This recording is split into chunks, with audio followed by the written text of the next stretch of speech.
O problema 4 é muito interessante. Então ele diz aqui que a figura, né, essa curva de nível ou curva de contorno desenhada aqui, mostra um mapa topográfico de uma montanha e um ponto P. Está aqui o ponto P na sua base. Suponha que queiramos escalar essa montanha a partir do ponto P, em direção ao seu topo, que está lá na cota 500.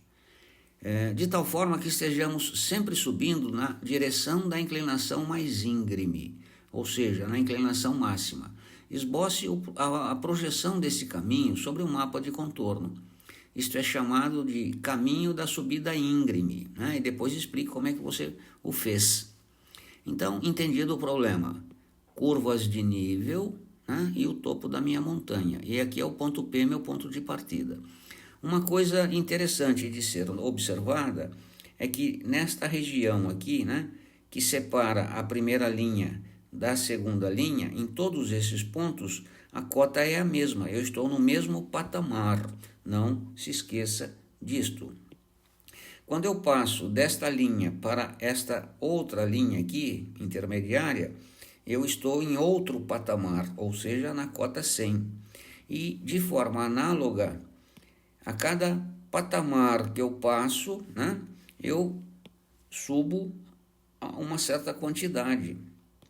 Então, cada espaço aqui tem sempre a mesma cota, de modo que, até que eu chegue no topo, né, eu sempre estarei subindo. E aqui, qualquer região aqui em cima, mesmo patamar, ou seja, é como se fosse uma escada, né?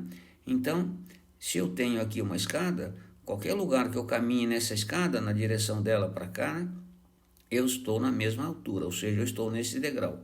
Quando eu passo para esse segundo, qualquer ponto, né, olhando o degrau de cima, né, qualquer ponto que eu esteja no degrau, a cota é a mesma, o mesmo degrau, tá certo? Então tenha isso em mente para que você possa resolver este problema. Vou apagar aqui para que as coisas fiquem mais claras quando dar resolução.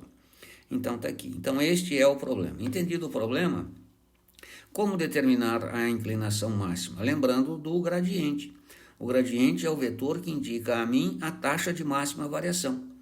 Portanto, a partir do ponto P, que está aqui em verde, né? A partir do ponto P, eu vou traçar perpendiculares. Perpendiculares como? Bem, eu imagino que por aqui, pelo ponto P, passa uma reta tangente a este patamar ou a esta curva de nível. E perpendicular a ela, eu tenho aqui o meu vetor gradiente.